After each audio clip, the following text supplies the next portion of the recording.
भारताला रशियन तेलाची आता आवश्यकता पडणार नाही. अमेरिकेकडून खास ऑफर. 25% टॅरिफ कमी होणार. आता हा निर्णय आपण स्वतः घेतोय की अमेरिकेच्या दबावात आपण हा निर्णय घेतोय हे तुम्हाला पुढे कळेलच. व्हिडिओ पुढे बघण्यापूर्वी अशाच राजकीय अपडेट्स मिळवण्यासाठी चॅनलला सबस्क्राईब करा. अमेरिकेने भारतावर 50% आयात शुल्क लादले आहे आणि आता ते 500% पर्यंत वाढवण्याची धमकी देत आहे. यामागचे कारण म्हणजे भारताने रशियाकडून तेल खरेदी करणे. सध्या भारत रशियाकडून सर्वाधिक जास्त प्रमाणात तेल खरेदी करत आहे. जरी गेल्या 6 महिन्यात भारताने रशियाकडून तेल खरेदी कमी केली असली तरी जानेवारीमध्ये हे प्रमाण 4 वर्षातील सर्वात कमी पातळीवर येण्याची शक्यता आहे. मात्र अमेरिका यावर खुश नाही.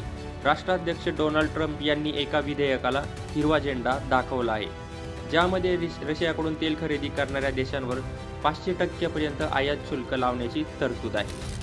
पण आता दोन्ही देशांमध्ये यावर तोडगा निघताना दिसत आहे. अमेरिकेने भारताला एक खास ऑफर दिली आहे. नेमकी ऑफर काय आहे अमेरिकेची भारतासाठी ते बघा. व्हाईट हाऊसच्या एका वरिष्ठ अधिकाऱ्याने सांगितले की अमेरिका एका नवीन नियंत्रित चौकटीत भारत आणि चीनला व्हेनेझुएलाकडून कच्च्या तेल खरेदी करण्याची परवानगी देण्यास तयार आहे. मात्र ही चौकट अमेरिकेच्या नियंत्रणात असेल. अमेरिका व्हेनेझुएलाकडून साठवलेले 30 दशलक्ष ते 50 दशलक्ष बॅरल तेल विकण्याची योजना आखत आहे. व्हेनेझुएलाकडे जगातील सर्वात मोठे तेल भंडार आहे आणि भारताच्या रिफायनरी या तेलावर प्रक्रिया करण्यास सक्षम आहे. जर भारताने व्हेनेझुएलाकडून तेल खरेदी केले आणि रशियाकडून तेल खरेदी करणे थांबवले तर अमेरिका आयात शुल्क 25% पर्यंत कमी करू शकते. व्हेनेझुएलाचे राष्ट्राध्यक्ष निकोलस मादुरो यांच्या अटकेनंतर दोन्ही देशांमध्ये एक करार झाला. या करारानुसार व्हेनेझुएला $2 अब्ज पर्यंतच्या कच्च्या तेलाची निर्यात करू शकते. हे तेल अंदाजे 3 ते 5 कोटी बॅरल असू शकते आणि ते अमेरिकेला पाठवले जाणार आहे. व्हेनेझुएलाकडे 303 अब्ज बॅरलच्या कच्च्या तेलाचा साठा आहे, जो एकूण जागतिक साठ्याच्या सुमारे 17 ते 20% जास्त आहे. पण जागतिक उत्पादनात त्याचा वाटा खूप कमी आहे.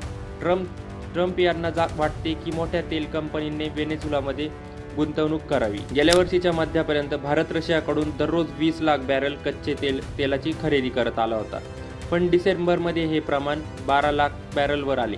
असा अंदाज आहे की जानेवारीमध्ये हे प्रमाण 10 लाख बॅरलपर्यंत येऊ शकते.